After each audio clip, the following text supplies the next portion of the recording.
সংযোগে আপনাদের সাথে আছি আমি শাবনূর আজিম। অনেকদিন পর দলীয় প্রতীকে ভোট চাইলেন বিএনপি চেয়ারপারসন বেগম খালেদা জিয়া। গতকাল দলীয় এক সভায় তিনি বলেছেন আওয়ামী লীগকে আর একতরফা নির্বাচন করতে দেয়া হবে না। অন্যদিকে আওয়ামী লীগের সাধারণ সম্পাদক ওবায়দুল কাদের বলেছেন এবার দলীয় মনোনয়ন দেয়া হবে জরিপের ভিত্তিতে। আর সংসদে প্রধান বিরোধী দল জাতীয় পার্টির চেয়ারম্যান হোসেন মোহাম্মদ এরশাদ বলেছেন আওয়ামী লীগের জনপ্রিয়তা এখন শূন্যের কোঠায় নেমে এসেছে, আগামীতে জাতীয় পার্টি কি পাবে তার উপর ভিত্তি করে নির্বাচনে যাওয়ার চিন্তা করবে। সব মিলিয়ে রাজনীতির মাঠে এখন প্রধান আলোচনার বিষয় আগামী জাতীয় নির্বাচন। আজকের একাত্তর সংযোগে আমরা তাই আলোচনা করব আগামী নির্বাচনকে ঘিরে রাজনীতির সমীকরণ নিয়ে, এবং আজকে আমাদের সাথে আছেন রাশিক রহমান, আওয়ামী লীগ নেতা। দর্শক, আপনারাও যে কোনো সময় যে কোনো মুহূর্তে আমাদের সাথে যুক্ত হতে পারেন, প্রশ্ন করতে পারেন, মন্তব্য অবশ্যই জানাতে পারেন। এবং যে আলোচনায় যেমনটি আমরা সূচনাতেই বলছিলাম সেখান থেকেই বিএনপির একরকম হিসাব চলছে এবং জাতীয় পার্টি আরেক রকম বক্তব্য রাখছেন। সেখান থেকে যদি একটু প্রশ্নটি রাখি রাশিক রহমান, আওয়ামী লীগের জনপ্রিয়তা এখন শূন্যের কোঠায়, এমন বক্তব্যের পেছনের কারণটি আপনার কাছে একটু বুঝতে চাই। আপনাকে ধন্যবাদ। প্রথমত পার্বত্য চট্টগ্রামে যে অনাকাঙ্ক্ষিত পাহাড় ধসের কারণে শত মানুষের ঊর্ধ্বে প্রাণ দিতে হয়েছে এবং আমাদের সেনাবাহিনীর সদস্যরাও তাদেরকে উদ্ধার করতে গিয়ে প্রাণ দিয়েছেন, সেটার পরে আমি নিজে শোকাহত এবং তাদের প্রতি আমাদের সিম্প্যাথি এক্সপ্রেস করতে চাই।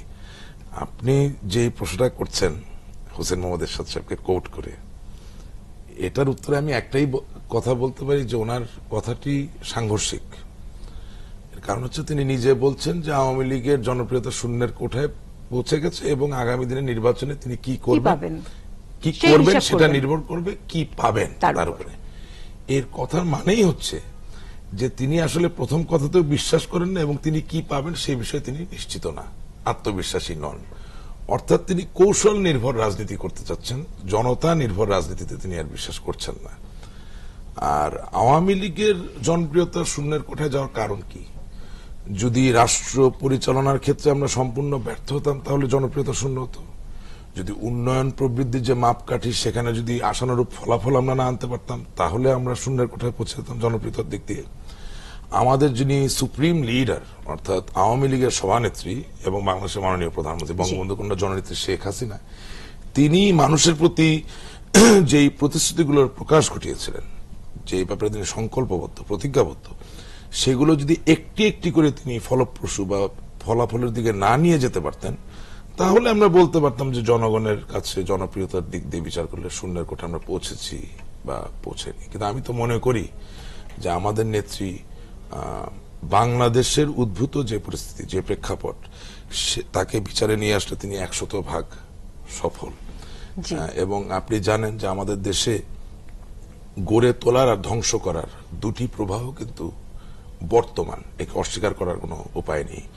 কারণ এক আশ্চর্য সমাজে আমরা বসবাস করছি, যে এই সমাজে 1971 সালের মতো বঙ্গবন্ধুর নেতৃত্বে একটা মহান স্বাধীনতা যুদ্ধ যেমন আমাদের আছে, ঠিক একই সাথে এই যে মুক্ত হওয়ার যে অভিযাত্রা, স্বাধীন হওয়ার যে আকুতি বা ক্রন্দন, তাকে যে আমরা সফল করে বাংলাদেশ পেলাম বঙ্গবন্ধুর নেতৃত্বে, সেটার বিরুদ্ধচারণ করার মানুষও কিন্তু এই সমাজে কম ছিল না এবং আজও রয়ে গেছে এই 46 বছর পরেও। তার মানে কি, যে একটি অংশ চাচ্ছে এই দেশ এগিয়ে যাক, একে তৈরি করা হোক, প্রস্তুত করা হোক আগামী দিনের চ্যালেঞ্জগুলোকে মোকাবেলা করার জন্য।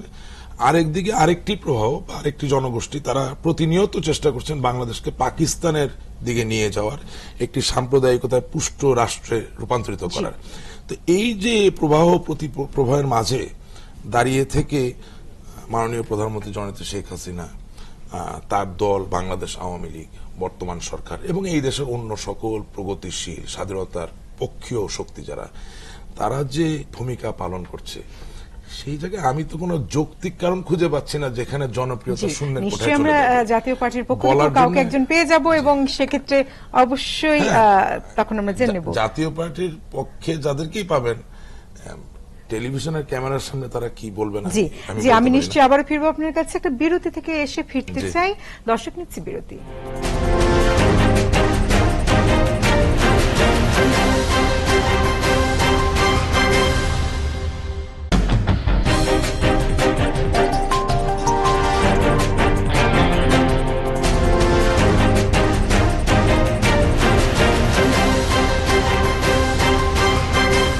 বিরতির পর আরো একবার আমন্ত্রণ একাত্তর সংযোগে আমরা কথা বলছিলাম রাজনীতিতে নির্বাচনী সমীকরণ এবং এই মুহূর্তে আমাদের সাথে যুক্ত হলেন অ্যাডভোকেট সৈয়দা আসিফা আশরাফি পাপিয়া, সাবেক সংসদ সদস্য সহ মানবাধিকার বিষয়ক সম্পাদক, বাংলাদেশ জাতীয়তাবাদী দল বিএনপি, এবং আছেন ব্যারিস্টার শামীম হায়দার পাটোয়ারী, চেয়ারম্যানের উপদেষ্টা, জাতীয় পার্টি, এবং আগে থেকে আমাদের সাথে রাশেক রহমান ছিলেন, আওয়ামী লীগ নেতা। এবং আমরা বিরতির আগে কথা বলছিলাম এবং সেখানে প্রশ্নটি ছিল, হোসেন মোহাম্মদ এরশাদ বলেছেন আওয়ামী লীগের জনপ্রিয়তা এখন শূন্যের কোঠায় নেমে এসেছে, কেন এরকম বক্তব্য, সেই বিষয়টি ব্যারিস্টার শামীম হায়দার পাটোয়ারী আপনার কাছে একটু বুঝতে চাই। মানে বাংলাদেশের ইতিহাসে ইভেন পাকিস্তান পিরিয়ডে যদি আপনি ধরেন, ইভেন 35 সালের ইলেকশন থেকে ধরেন, দীর্ঘদিন ক্ষমতা থাকার পরে জনপ্রিয়তা বেড়েছে এমন কোনো নজির নাই। তো সেটা একটা জেনারেল প্রেজাম্পশন আছে। এর সাথে একটা জিনিস যুক্ত হয়েছে, সেটা হচ্ছে অমর্ত্য সেন বলেছেন গণতন্ত্র না থাকলে দুর্ভিক্ষ হবে। তো এখন তো মডার্ন কনসেপশনে দুর্ভিক্ষ হওয়া কঠিন, কিন্তু গণতন্ত্র না থাকলে বা কম থাকলে দেশের মানুষকে অধিক করের শোষণের শিকার হতে হয়। এটার একটা নিদর্শন আমরা 2-3 বছর দেখছি, আর এই বাজেট তো দেখলামই। একটা সার্কেল আছে, সার্কেলটা এরকম, যখন একটু ম্যান্ডেট সমস্যা থাকবে বা ভোট কম থাকবে, ভোটারবিহীন ইলেকশন থাকবে, তখন সরকার স্বাভাবিকভাবে প্রশাসনের উপর নির্ভর হয়ে যাবে এবং প্রশাসনকে তুষ্ট করতে প্রশাসনের বেতন বাড়ানো হবে। এবং বাংলাদেশে রেকর্ড পরিমাণ বেতন বাড়ানো হয়েছে, আমার জানা মতে পৃথিবীর কোনো দেশে এত বেতন বাড়ানো হয়েছে কিনা। 22 লক্ষ কর্মচারীর বেতন বাড়ানো হয়েছে। সেই দায়টা মেটানোর জন্য, সেই আর্থিক চাপটা মেটানোর জন্য এখন আমাদের প্রায় 1.5 কোটি ট্যাক্স পেয়ারকে আমাদের হিউজ ট্যাক্স দিতে হচ্ছে। হ্যাঁ, বেতন বেড়ে 5 গুণ হয়ে গেছে, কিন্তু ট্যাক্সের লেভেল আছে এখনো সেই 2.5 লাখ। তাহলে এই ট্যাক্স রিজিম, এই ট্যাক্স নির্যাতন যদি দেশে থাকে, আবার গ্যাসের দাম বাড়ানো হলো, জনপ্রিয়তা বাড়ার তো কোনো কারণ নাই। আপনি জনগণের কাছে যখন কর নির্যাতন করবেন, যখন জনগণকে আপনি গ্যাসের দাম বাড়াবেন, আবার দুর্নীতিও কমবে না, আবার 70,000 কোটি টাকা দেশের বাইরেও চলে যাবে। জনগণ তো বোকা না, জনগণ তো দেখতে পাচ্ছে দৃশ্যমান ভাবে। তখন আসলে জনগণ মানে জনমত কেন বাড়বে? হ্যাঁ, উন্নয়ন হচ্ছে। বিশ্লেষণটি আপনার কাছে শুনলাম, কিন্তু পাশাপাশি আরেকটি প্রশ্ন যাচ্ছে, এর পরের বক্তব্যে তিনি বলছেন যে আগামীতে জাতীয় পার্টি কি পাবে তার উপর ভিত্তি করে নির্বাচনে যাওয়ার চিন্তা করবে। এই যে মানে সেই বক্তব্যটি যেহেতু একই সাথে, তাতে মনে হচ্ছে আওয়ামী লীগের কাছ থেকে কি পাবে তার উপর ভিত্তি করে একটা জোটে তো আসন ছাড়া, সেটি একটু প্রশ্ন রাখতেই চাই যে মানে কন্ট্রাডিক্ট করছে কিনা আদৌ। যেমন রাশেক রহমান বলছেন এটা খুবই কন্ট্রাডিক্টরি একটি বক্তব্য। আমি চলে আসতে চাই আশরাফি পাপি আপনার কাছে, যে গতকালে আমরা দেখলাম যে বিএনপির চেয়ারপারসন বেগম খালেদা জিয়া বলেছেন যে দলীয় প্রতীকে ভোট চাইলেন এবং বললেন এবার অবশ্যই বিএনপি আসলে নির্বাচন করবে। কাজে আমরা তো আগামী নির্বাচনে অবশ্যই বিএনপি থাকছে এমনটি আশা করতে পারি। এর আগে পরে কথা বলেছেন উনি যে নির্বাচনের সুষ্ঠু পরিবেশ থাকতে হবে, নির্বাচন নিরপেক্ষ হতে হবে, সকল দলের স্বতঃস্ফূর্ত অংশগ্রহণ থাকতে হবে এবং ভোটাররা নির্বিঘ্নে পছন্দের প্রার্থীকে ভোট দিতে পারে এরকম পরিবেশ তৈরি করতে হবে। এরকম পরিবেশ সৃষ্টি হলে অবশ্যই আমরা ফাঁকা ফিল্ডে একা গোল দিতে দেব না, বিএনপি নির্বাচনে যাবে। সহায়ক সরকারের একটি বিষয় আমরা অনেকদিন যাবত শুনছি, কিন্তু এর রূপরেখাটা আমরা এখন পর্যন্ত ঠিক বুঝে উঠতে পারিনি, তার সম্পর্কে যদি কিছু বলতেন। এইখানে ব্যাপারটা হচ্ছে যে ক্ষমতাসীন দল আওয়ামী লীগকে আগে চিন্তা করতে হবে যে তার অধীনে নির্বাচন করলে বাংলাদেশের রাজনৈতিক দলগুলি মানবে না এবং জনগণও এটা ভালোভাবে নেবে না, এবং ওই নির্বাচনে আওয়ামী লীগ যদি বিরোধী দল হয় সেটাকে মনোভূত হবে না কারোর জন্য। এই জন্য তাদেরকে আগে চিন্তা করতে হবে যে তাদের ক্ষমতার বাইরে কিভাবে থেকে নির্বাচনটা করা যায়। এটা যখন তারা চিন্তা করবে, একটা ফরম্যাট করবে এবং নির্বাচন কমিশন সকল রাজনৈতিক সংগঠনকে ডাকবে, ডেকে আলাপ আলোচনা সংলাপের ভিত্তিতেই তখন একটি নিরপেক্ষ নির্বাচনের মডেল কিংবা ফরম্যাট হতে হবে। জি, রাশেক রহমান যেমনটি বলছিলেন অ্যাডভোকেট পাপিয়া, আলোচনার জায়গাটি থেকে অনেকটাই দূরে মনে হচ্ছে আওয়ামী লীগ, এবং স্পষ্ট করে কিন্তু আওয়ামী লীগের পক্ষ থেকে বলা হয়েছে যে আলোচনা আসলে কোনো সুযোগ নেই, সংবিধানের বাইরে যাবার কোনো সুযোগ নেই। তাহলে এই একটি মানে যে লেভেল প্লেইং ফিল্ডের কথা যে বলা হচ্ছে, সেটি কিভাবে তৈরি সম্ভব বা আলোচনায় কিভাবে বসা সম্ভব? কি হতে যাচ্ছে? বিএনপিকে বা অন্য রাজনৈতিক দলকে আস্থায় আনার জন্য আওয়ামী লীগ কি করবে? আচ্ছা, প্রথমত আমি ব্যারিস্টার পাটোয়ারী হিসেবে কথাটা থেকে আসি। জি, অমর্ত্য সেনের ডেমোক্রেসি না থাকলে যে দুর্ভিক্ষ হবে, এটি থিওরি অফ এনটাইটেলমেন্ট থেকে আসছে অমর্ত্য সেনের। এটাকে লিটারালি নেওয়ার কোনো সুযোগ আসলে নাই। উনি যেটা বলতে বোঝাচ্ছেন যে পুঁজিবাদী সমাজের তীব্রতা যদি এমন এক পর্যায়ে যায় যেখানে $1 সমান 1 ভোট, তাহলে একটা জায়গায় গিয়ে দেখা যাবে যে যার পকেটে $100 তার 100 ভোট, যার কাছে ডলার নেই তার কাছে কোনো ভোট নেই, সুতরাং একটা পর্যায়ে গিয়ে দুর্ভিক্ষ হবে। এই যে একটা হাইপোথেটিক্যাল একটা মডেল নির্ভর সিচুয়েশন, এটাকে আসলে বাংলাদেশের প্রায়োগিক রাজনীতিতে নিয়ে আসার খুব একটা সুযোগ নাই। অমর্ত্য সেন আহত হবেন এটা দেখলে। হ্যাঁ, যাই হোক, তারপরেও ইটস গুড যে আমাদের একটা গুণগত পরিবর্তন তো আসছে। অ্যাটলিস্ট আমরা অমর্ত্য সেনকে কোট করি, আমরা তার কাজ নিয়ে আলাপ করি। এখানে যে ব্যাপারটা হচ্ছে কি, যে সত্যিকার অর্থে আমাদেরকে প্রশ্ন করতে হবে, যেটা পাপিয়া খুব সুন্দরভাবে বললেন, আমাদেরকে প্রশ্ন করতে হবে যে আমরা কি ধরনের রাষ্ট্র অথবা জাতিসত্তা হিসেবে প্রকাশিত হব। যদি আমরা সিদ্ধান্ত নেই যে পৃথিবীর 8-10টি সভ্য উন্নত দেশের মতোই একটি গণতন্ত্রের মহাসড়কে আমরা চিরদিনের জন্য উঠব এবং এই যাতায়াতটি চলতে থাকবে ধারাবাহিকভাবে, ক্ষমতার পট পরিবর্তন হবে, নির্বাচন হবে এবং সভ্যভাবে হবে 8-10টি জায়গায় যেভাবে হয়, তাহলে সংবিধানের বাইরে যাওয়ার আর কোনো সুযোগ নেই। আওয়ামী লীগকে কমিটেড হতে হবে একটি সুষ্ঠু নিরপেক্ষ নির্বাচন বলে যদিও কিছু নেই, তারপরে যেহেতু এটা আমরা প্রায়োগিকভাবে বলি, একটি নিরপেক্ষ নির্বাচন দেওয়ার জন্য যেই পেশাদারিত্বের পরিচয় দেওয়ার কথা সরকারি বিভিন্ন যন্ত্রের, সেই জায়গাটায় আমাদেরকে দৃঢ় প্রতিজ্ঞ হতেই হবে। হ্যাঁ, আর নির্বাচন কমিশনের আলোচনার জায়গা কখনোই বন্ধ হয় না। নির্বাচন কমিশনের চার্টারটা এমন যে একেবারে নির্বাচনের শেষ দিন পর্যন্ত সে উদ্ভূত পরিস্থিতিতে প্রয়োজন মাফিক আলাপ আলোচনা চালাবেন, এটাই তার কাজ।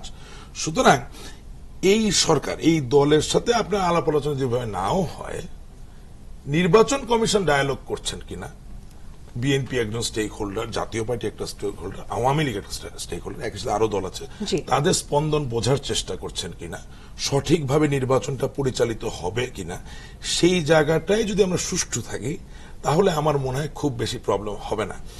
আর বেগম খালেদা জিয়া তিনি হয়তোবা দেরিতে হলেও এটা অনুভব করছেন, যেটা আমি সবসময় বলে থাকি, একটু আগেও বলেছি, কারেন্ট ক্রস কারেন্ট, প্রবাহ প্রতিপ্রবাহ। আওয়ামী লীগ যদি একটা নির্বাচনে নিবেদিতভাবে অংশগ্রহণ করে, বিএনপি যদি একটা নির্বাচনে নিবেদিতভাবে অংশগ্রহণ করে, তাহলে অবশ্যই ওই যে ডিমান্ড এন্ড সাপ্লাইয়ের মতোই এই দুটি প্রবাহ বাধ্য করবে আর সব যন্ত্র আর সব যন্ত্রাংশকে সঠিকভাবে একটা সঠিক নির্বাচন দেওয়ার ক্ষেত্রে কাজ করার জন্য। সো নির্বাচনটা খুব অ্যানথ্রোপোসেন্ট্রিক একটা আইডিয়া, অর্থাৎ নির্বাচন আসলে নাট বল্টু বা কোনো যন্ত্রাংশ দিয়ে তো চলে না, মানুষ দিয়ে চলে, ভেরি অ্যান্থ্রো ইন নেচার। এই ঘরে আমরা 4 জন আছি, 4 জন মিলে যখন একটা প্রতিযোগিতায় লিপ্ত হব, সেখানে স্বাভাবিকভাবে একটা ইকুইলিব্রিয়াম চলে আসবে যে কিভাবে এই প্রতিযোগিতা শুরু হবে, কিভাবে এই প্রতিযোগিতা শেষ হবে এবং এর ফলাফল কি হবে। সুতরাং ইলেকশন কমিশনের আইডিয়া তৈরি হওয়ার আগেও নির্বাচন কিন্তু ছিল, গণতন্ত্র আসার আগেও অনেক মনার্কির মাঝেও নির্বাচনের উপব্যবস্থা ছিল, কমিউনিস্ট যে দেশগুলো সেখানেও বিভিন্ন পর্যায়ে নির্বাচনের ব্যবস্থা ছিল। নির্বাচন একটি অতি আদিম ধারণা। আমি মনে করি প্রতিটি বড় পক্ষ একসাথে অংশগ্রহণ করলে কোনো উপায় নাই ভালো নির্বাচন হওয়া ছাড়া, এবং এখানে আমাদের সাহসিকতার পরিচয় দিতে হবে, জনতার উপর আমাদের নির্ভর করতে হবে। হ্যালো, জি দর্শক, নামটি বলে প্রশ্নটি করবেন। জি, আমি অ্যাডভোকেট কল্লোল, সুপ্রিম কোর্ট এবং প্রকাশক, জাতীয় দৈনিক আমাদের সময়।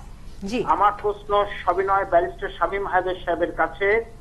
ওনার চেয়ারম্যান যে বলেছেন আওয়ামী লীগের জনপ্রিয়তা শূন্যের কোঠায়, তাহলে উনি এখনো আওয়ামী লীগের সাথেই আছেন কেন?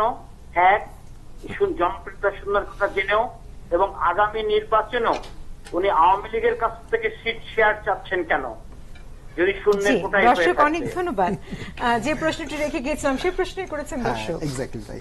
হ্যাঁ, উনি খুব যথার্থই বলেছেন যে আসলে সরকারের সাথে ওতপ্রোতভাবে থাকলে আমাদেরও জনপ্রিয়তা কমার সম্ভাবনা থেকে থাকে স্বাভাবিকভাবেই, আবার জনপ্রিয়তা বাড়তেও পারে সরকারের উন্নয়ন কাজের ডেফিনেশনগুলো দিয়ে।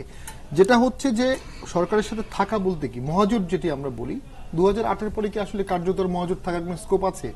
13 সালে তো লাঙ্গলের ভোট করলো, নৌকার ভোট করলো, লাঙ্গলের একটা অংশ। তো 13 সালে তো বেসিক্যালি আসলে মহাজোট কার্যত কিন্তু তখন থেকে আর নাই। কারণ এখন যদি আমরা বলি মহাজোট আছে, তাহলে মহাজোটের একটি দল সরকারি দল, মহাজোটের আরেকটি দল বিরোধী দল, মহাজোট নাই।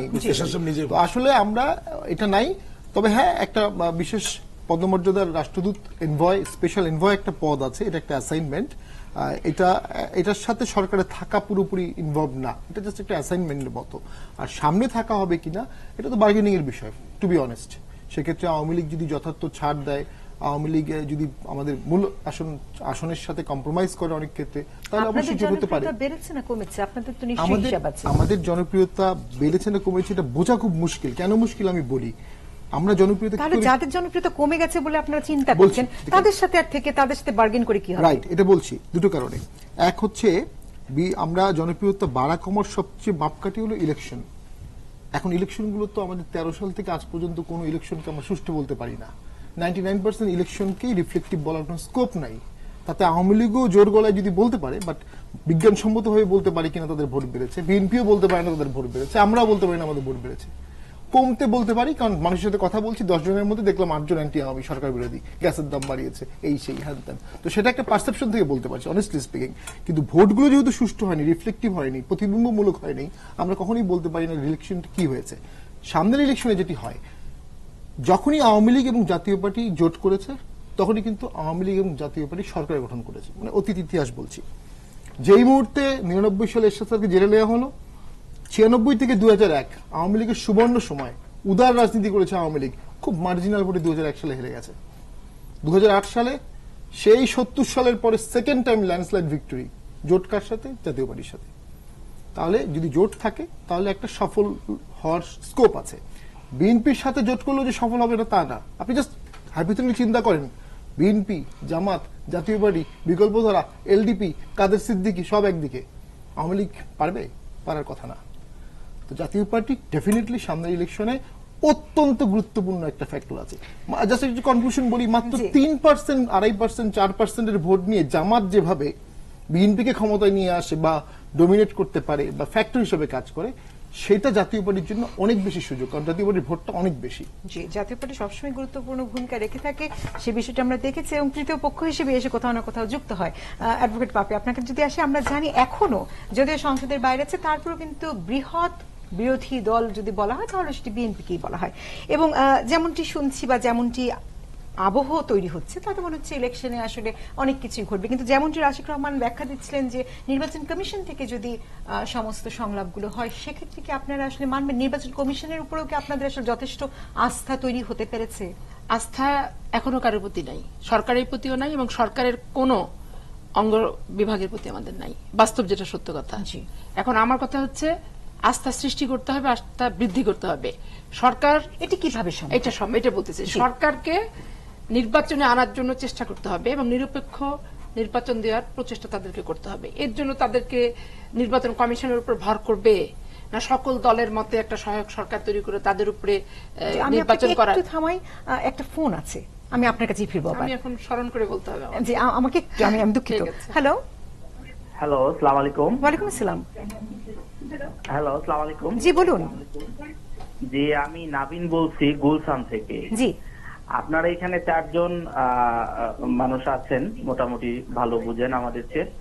আমার একটা প্রশ্ন হচ্ছে যে আওয়ামী লীগের একজন বিজ্ঞ রাজনীতিবিদ আছে এখানে, ওনার কাছে আমার প্রশ্নটা আর কি, যে গত 5ই জানুয়ারি যে ধরনের একটা মানে নির্বাচন হয়েছে, তো এইবার কি এই ধরনের কোন নির্বাচনের সম্ভাবনা আছে কি আওয়ামী লীগের সরকারের, যে বিএনপি না আসলে ওই ধরনের একটা নির্বাচন দিবে, বা যদি বিএনপি না আসে তাদেরকে আনানোর জন্য ওনাদের আসলে চিন্তা? অনেক ধন্যবাদ রাশিক রহমান, আমি আপনার কাছে পরে ফিরবো, আমি উত্তরটি নিচ্ছি। এখন যেটা বলছি যে সরকারের ভাবমূর্তি বৃদ্ধি করার জন্য 5ই জানুয়ারি 2014 নির্বাচনে সরকারের দেশীয় আন্তর্জাতিক সব ক্ষেত্রে ভাবমূর্তি নষ্ট হয়েছে, এটা বলার অপেক্ষা রাখে না।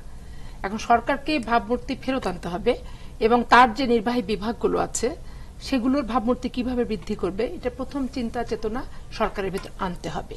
রাশিক সাহেব যে কথাটি বলেছে যে সংবিধান একটা হয়ে গেছে, এর বাইরে যাওয়া সম্ভব না। এখানে একটা ব্যাপার, সংবিধান কোনো ধর্মগ্রন্থ নয়, আর মানুষের জন্য সংবিধান, সংবিধানের জন্য কিন্তু মানুষ না। তো এমন একটা সংবিধান আমাদের সংখ্যাগরিষ্ঠতার বশবর্তী হয়ে আমরা পরিবর্তন করে নিলাম, যেখানে আমাদের ক্ষমতাটা পাকাপুক্ত করার জন্য এবং ওই জানাতন নির্বাচন, অনির্বাচনে নির্বাচিত প্রতিনিধিদেরকে দিয়ে সংসদ গঠন করার ক্ষেত্রে কোনো প্রতিবন্ধকতা, বাধা সৃষ্টি হচ্ছে না। কিন্তু এইটা ক্ষমতায় নিজের এভাবে থাকাটা হচ্ছে, কিন্তু সত্যিকার অর্থে গণতন্ত্রের যে ভাষা এবং সংবিধানের প্রথম যেটি শর্ত, যে গণতন্ত্রকে মানে সুপ্রতিষ্ঠিত করতে গেলে জনগণকে সম্পৃক্ত করতে হবে। এখন জনগণের সম্পৃক্ত নির্বাচন হলো না, কিন্তু নির্বাচন একটা হলো। তাহলে এইটা কি সংবিধানের ভাষা? এটা কি সংবিধানের বক্তব্য? এটা তো সংবিধানের বক্তব্য হচ্ছে না। আর এখানে আমি মনে করি আমরা যারা 3-4 জন আছি এখানে আজকের, আমরা সবাই তরুণ প্রজন্ম। দলীয় অন্ধত্ব আমাদের থাকবে, গোড়ামি থাকবে, দলের পক্ষ আমরা অবলম্বন করব, কিন্তু আমরা প্রতি 5 বছর পর পর রক্তক্ষরণ হবে নির্বাচনকে কেন্দ্র করে। কোন পদ্ধতিতে নির্বাচন হবে এই নিয়ে লক্ষ লক্ষ কোটি কোটি মানুষের একটা দুশ্চিন্তা হয়ে থাকবে। আমার সন্তানকে আমি রাস্তায় ছাড়তে পারবো না, কোনো একটা স্বস্তি স্বাভাবিক জীবন থাকবে না। এইটার হাত থেকে মুক্তির জন্য এইটার হাত থেকে মুক্তির জন্য আওয়ামী লীগ বলেন, বিএনপি বলেন, আদার্স রাজনৈতিক সংগঠন বলেন, সুশীল সমাজ বলেন, অভিজ্ঞ ব্যক্তিদের সমন্বয় চিন্তা করতেই হবে এবং করে এর পার্মানেন্ট স্থায়ী একটা সমাধান আনতেই হবে।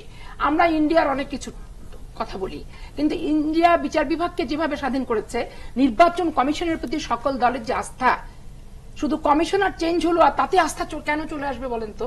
কোনো কারণ আছে কি আস্থা আসার কিংবা আস্থা বৃদ্ধি হওয়ার? কোনো কারণ কিন্তু নাই।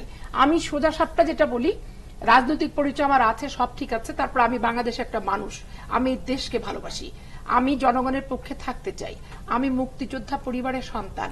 সেই হিসাবে আমি বুঝি এই হানাহানি, রক্তক্ষরণ, গলাবাজি, চাপাবাজি, অস্থিরতা, এই অ্যারোগেন্স অ্যাটিটিউড ত্যাগ করতে হবে।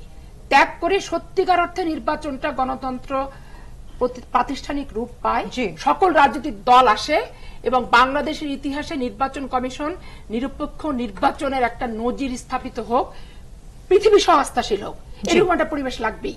এটা আমার কল্পনাই হোক, আবেগই হোক, আর প্রত্যাশাই হোক, এটা আমি চাই। জি, কিন্তু যদি কোনো কারণে এত কিছুর পরও সরকার যদি বিএনপির দাবি না মানে, তখন কি হবে? বিএনপির দাবি না, এটা দাবি না, নাগরিক হিসেবে সেই এবং রাষ্ট্রের ক্ষমতায় যারা থাকবে, কারণ আগেও আমরা এই অনুষ্ঠানে প্রতিনিধিত্ব করে। যদি বিষয়টি এমন হয়ে যায় যে এই বিষয়গুলো করতে গেলে আমার কোর্টের বলটি সরে যাচ্ছে, আমি কেন বল? এখন এইখানে আমার যেটা পরবর্তী কথা, আওয়ামী লীগের সোজা সাপটা হিসাব যে নির্বাচন করে ওরা ক্ষমতায় আসতে পারবে না, পারবে না, পারবে না। অতএব ওরা ক্ষমতায় থেকে যে প্রকারেই হোক নির্বাচন করে ক্ষমতাটা আমি আসবো আবার, এটাই হচ্ছে ওদের পলিসি। জি, কিন্তু বিএনপি আমলে যদি সংবিধান মোতাবেক এই নির্বাচন কমিশনটি হয়েছে, তাহলে তো আজকে এই সুযোগটি হতো না। সংবিধানের যে দোহাইটি দিচ্ছে আওয়ামী লীগ, রাশেক রহমান, আপনার কাছেও দর্শক প্রশ্ন রেখেছেন এবং একই সাথে যদি এখান থেকে আসি, আপার একটা আহ্বান তো খুব ভালো যে আমরা অ্যারোগেন্ট হব না, উদ্ধত হব না। তারপর যদি আমরা বলে বসি পারবে না, পারবে না, পারবে না, এটা তো অ্যারোগেন্সের অপর আরেক নাম, উদ্ধত হওয়াই। মানে আমরা আসলে কি বলি, কি চাই, এটা তো পরিষ্কার না। আমরা মুখে বলি একটা, মনে চাই কিন্তু আরেকটা। হ্যাঁ, 2001 থেকে 2006 সালের যে অবস্থা, আপনি জাস্টিস আজিজের যে অবস্থান, 1,42,00,000 ভুয়া ভোটার, সবকিছু বিশ্লেষণ যদি করেন, তাহলে উনি যেসব জিনিসের বিরুদ্ধে কথা বলছেন সেগুলোই ওখানে প্রতীয়মান হবে। আমি ওই জায়গায় যেতে চাই না, আমি যে জায়গাটা আসতে চাই। সম্মানিত দর্শক খুব গুরুত্বপূর্ণ একটা প্রশ্ন করেছেন। প্রথম কথা হচ্ছে, কতগুলো জিনিস আমাদেরকে অনুবীক্ষণ যন্ত্র দিয়ে দেখার মতো করে দেখতে হবে। যদি আগামী নির্বাচন 2014 সালের 5ই জানুয়ারির মতো আমরা না চাই, প্রথম কথা বাংলাদেশ আওয়ামী লীগের পক্ষ থেকে এটা বলতে চাই, আমরা খুব খুশি না যে বিএনপি সেই নির্বাচনে আসেনি। এবং মাননীয় প্রধানমন্ত্রী কিন্তু বলেছেন যে এরকম প্রতিনিয়ত তারা আসুক, আমরা একেবারেই খুশি না এবং আগামী দিনেও আমরা চাই বিএনপি আসুক। তাতে আমরা ক্ষমতায় যাই বা না যাই, আমরা চাই একটু সুন্দর গণতান্ত্রিক আবহ বিরাজ করুক। তা আমি সেই জায়গায় আসছি যে একেবারে আপনি যদি মাইক্রোস্কোপিক ভাবে একটা জায়গা বিশ্লেষণ করেন যে আগামী দিনের নির্বাচন কিভাবে আপনি নিশ্চিত করবেন যে আওয়ামী লীগ এবং বিএনপি উভয় যাবে, তাহলে আপনি যেটা প্রথমেই করতে হবে, যে দাবিটা কেউ তুলছেন না, আরপিওর একটি ধারা আছে যেখানে স্বতন্ত্র নির্বাচন করতে গেলে টোটাল ভোটার সংখ্যার 1% স্বাক্ষর লাগে। আপনি এই ধারাটি আগামীকালকে উঠিয়ে দেন, আমি আপনাকে নিশ্চিতভাবে বলছি বিএনপি নির্বাচনে যেতে বাধ্য হবে। আপনি যখনই কারো নির্বাচন করার অধিকার, না প্লিজ প্লিজ, এটা আপনার বিরুদ্ধে যাবে না, এটা সকলের, এটা জনগণের পক্ষে আসবে। আপনি একটু শুনেন, আমাকে একটু সুযোগ দেন, কিছু চিন্তা করবেন না, আমি সবার পক্ষে বলছি। যখনই রাজনৈতিক মাইক্রো স্টেক হোল্ডাররা দেখবেন যে কেউ নির্বাচনে না গেলেও তার নির্বাচন করায় কোনো বাধা নাই, তখন তিনি নির্বাচনে অংশগ্রহণ করবেন।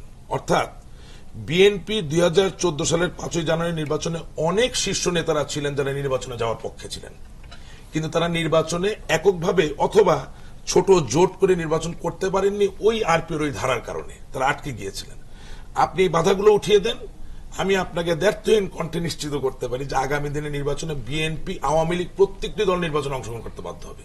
You see, these are certain small techniques which hinder absolute democracy. তো ওগুলো তো ফার্স্টে উঠাতে হবে। গেল 2 নাম্বার, আমি কখনোই বলি নাই যে সংবিধান বদলানো যাবে না। আমি বলতে চেয়েছি যে জনগণের কথা চিন্তা করেই আমাদেরকে সিদ্ধান্ত নিতে হবে আগামী দিনে কি ধরনের গণতান্ত্রিক সত্তা হিসেবে আমরা প্রকাশিত হব।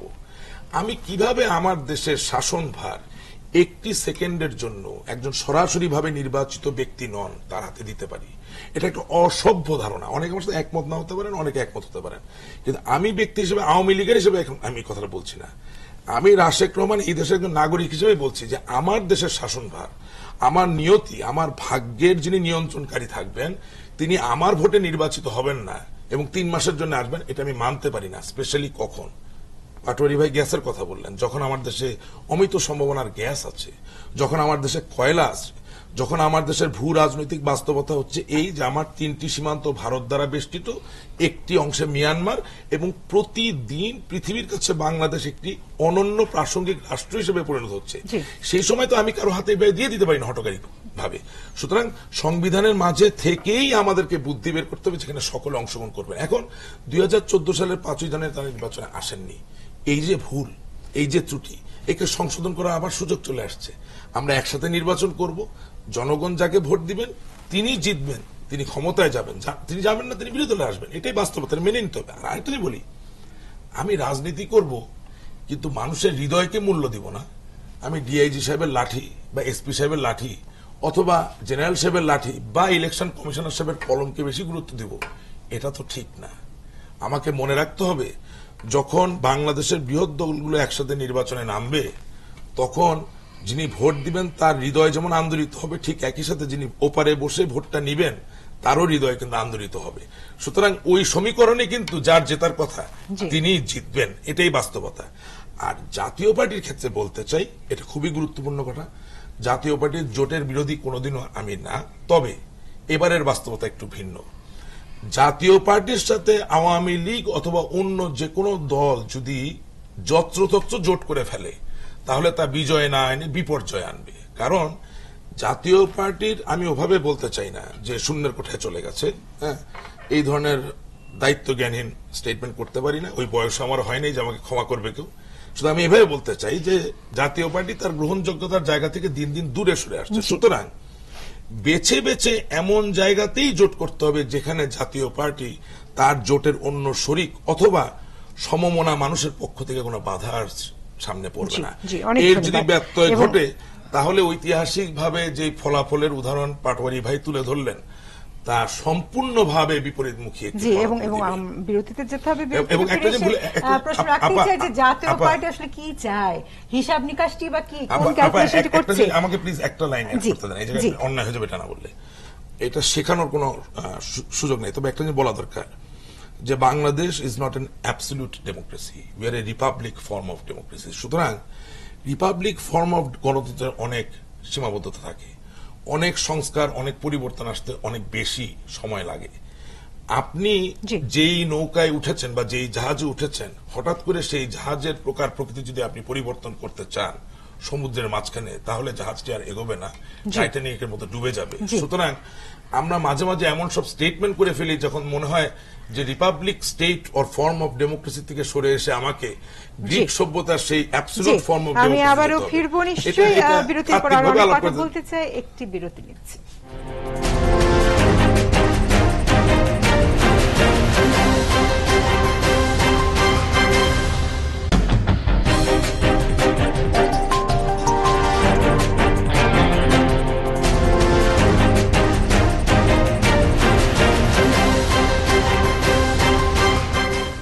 আরেকবার আমন্ত্রণ একাত্তর সংযোগে আমরা কথা বলছিলাম এবং বুঝতে চেষ্টা করছিলাম নির্বাচনী সমীকরণটি আগামীতে কি হতে যাচ্ছে, এবং প্রশ্ন রেখে গিয়েছিলাম যদি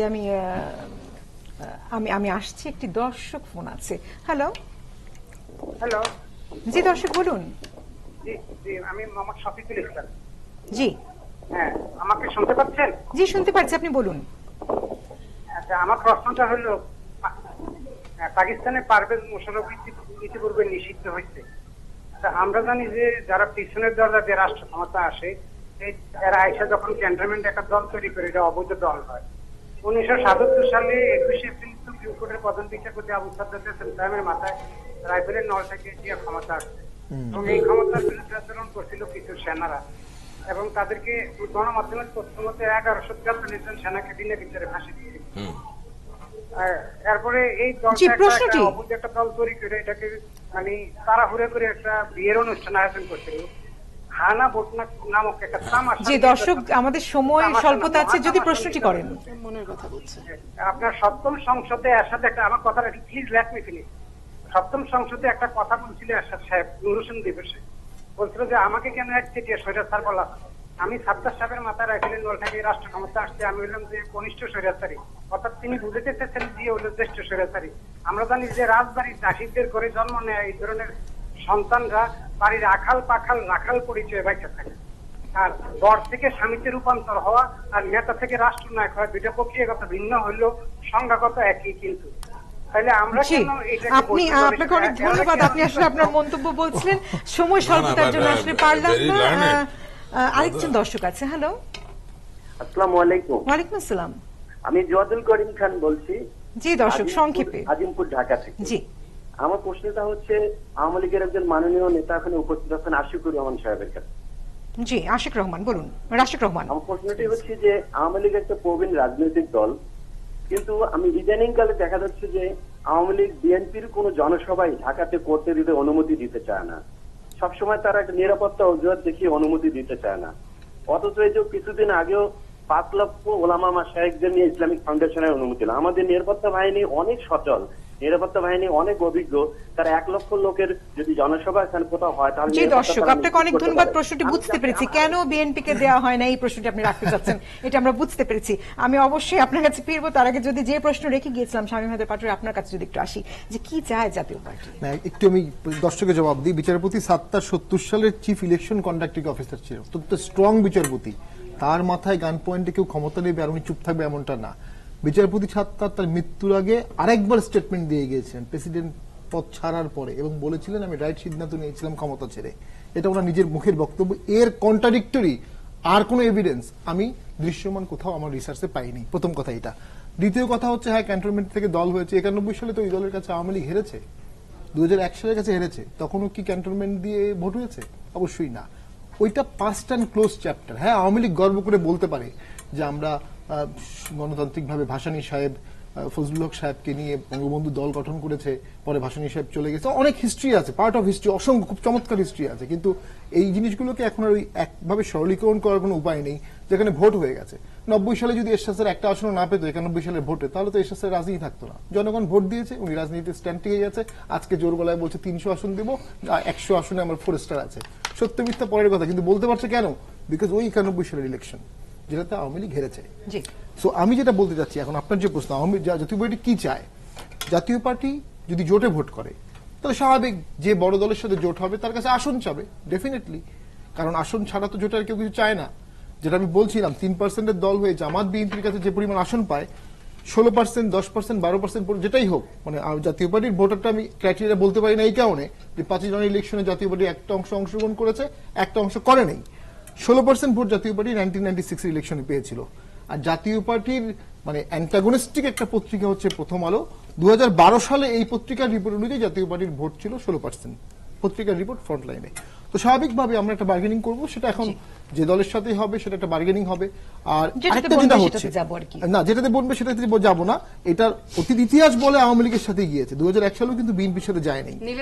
হ্যাঁ, সেটা একটা আপনাদের পার্সোনাল অপিনিয়ন নেবেন কিনা, এবং সেটা একটা বিষয় আছে। সেখানে অনেকে বলে নিলে তো না, পাটোয়ারি ভাই একটু অ্যাড করে দেই। হ্যাঁ, নেওয়ার জন্য তো অনেক নাটক কি করা হয়েছে, জোর করে চেকের মামলা দেওয়ানো হয়েছে, সংসার ভাঙানো হয়েছে, কত কিছু। 2005 সালে তারেক জিয়া স্যারের বাসায় 2005 সালে তারেক জিয়া এরশাদ স্যারের বাসায় গিয়েছে, ডিনার করেছে, অনেক আলোচনা হয়েছে, হাসি ঠাট্টা হয়েছে, এগুলো আমরা সবাই দেখেছি।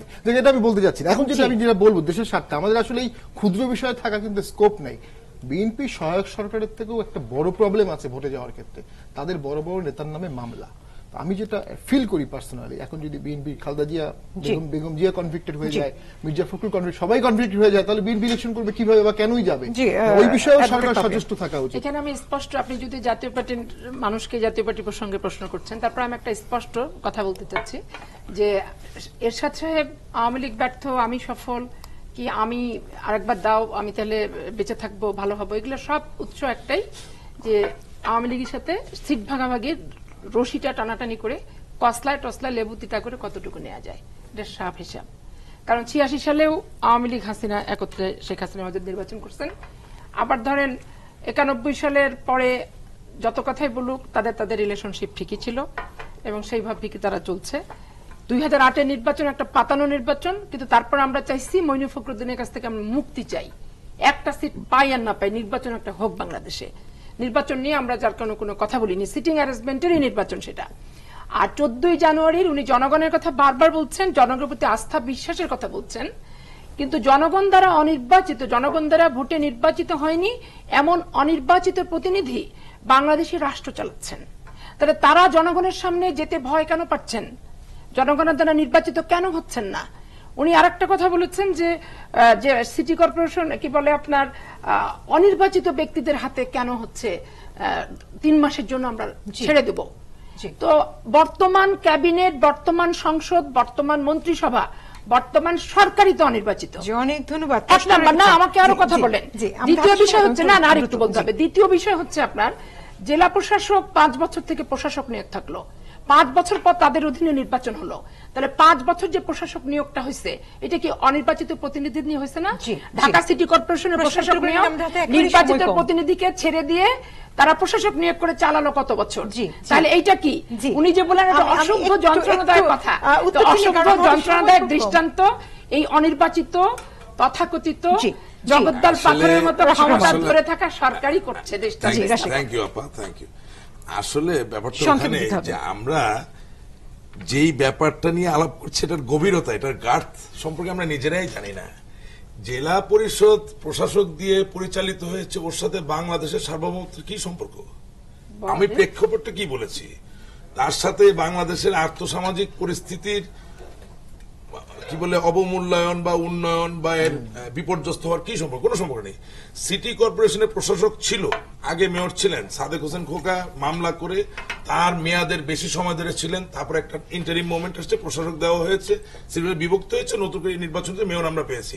কিন্তু তার সাথে আমি যে যত জনপ্রতিনিধিত্ব এবং প্রাসঙ্গিকতার কথা বললাম, অর্থাৎ রাষ্ট্র হিসেবে বাংলাদেশের জাতীয় নিরাপত্তা, জাতীয় অর্থনীতি, এটা তুলনা করা যায় না। সুতরাং আমরা আসলে নিজেরা জানি না আমরা কি চাই, সেই জায়গাটাকে ঠিক করতে হবে। জেলা পরিষদের সদস্য আর একজন সংসদ সদস্যের ভূমিকা কিন্তু এক নয়, একজন মন্ত্রীর ভূমিকা কিন্তু এক নয়। আর আমরা বারবার বলছি 2014 সালের নির্বাচনের যে ফলাফল তা আপনার মনোপুত নয় সঠিক, কিন্তু একটি গণতান্ত্রিক সরকারের রাষ্ট্রপ্রধান হিসাবে বা একটি সরকার হিসাবে একটি দল গাছ কাটবে, মানুষ হত্যা করবে, আগুন দিয়ে পুড়িয়ে মারবে, সেই ঘটনাকে কেন্দ্র করে আমি শাসনতন্ত্রকে পর্যদস্ত করে দিয়ে আমি আপনার সাথে আলাপ করতে বসবো, তাহলে এটাই তো আগামী দিনে একটা চর্চায় রূপান্তরিত হবে।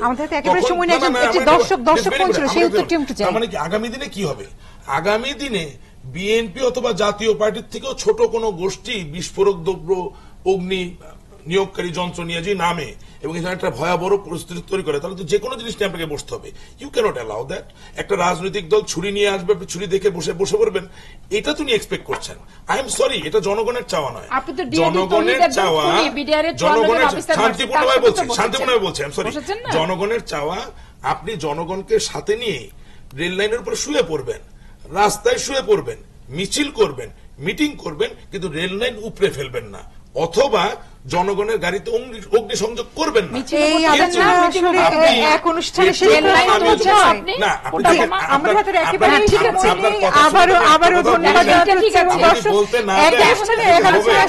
বক্তব্য শেষ করা সম্ভব নয়, এই বিষয়ে শেষ করা সম্ভব নয়। আগামী দিনে নিশ্চয়ই আরো থাকবেন।